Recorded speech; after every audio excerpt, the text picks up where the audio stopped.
Ga yadda ake withdrawal a cikin wannan airdrop ɗin da na kawo muku na cikin Telegram bot. Minimum withdrawal ɗin shi 0.1 ne. To bari mu shiga cikin sa mu yi withdrawal. Kana taɓa link ɗin kamar haka zai je da kai cikin Telegram bot ɗinka. Bara mu jira ya buɗe mu gani.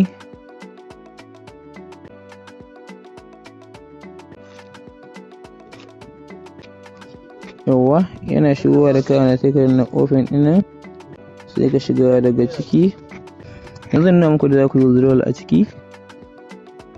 Bakin da kana buɗe shi ba wani abu da za ka yi ciki, kawai za ka bar shi ne yana tara da kanshi. Yanzu za mu yi claim wannan da muke da shi sai mu yi withdrawal sai ka danna claim. A nan muna da 0.12 kenan. To sai mu zo mu taɓa wurin withdrawal. Gashi nan sai mu zo mu saka 0.12 sai ka danna continue. Sai ka danna kan wannan USDT ɗin ka danna akanta sai ka danna continue.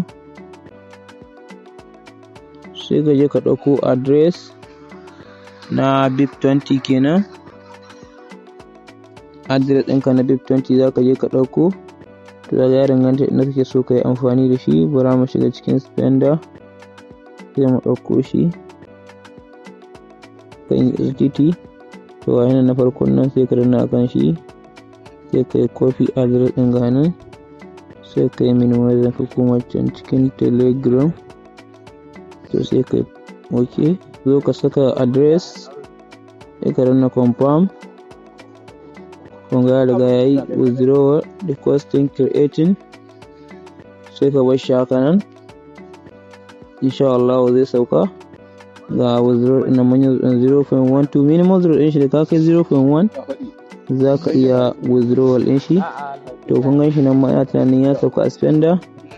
Bari mai haka kun gan shi nan sai ka danna ka gani. Kun gan shi nan ya sauka. To wannan successfully ne withdrawal ɗin shi ko minti ɗaya baya yake sauka. Allah ya sa mu dace.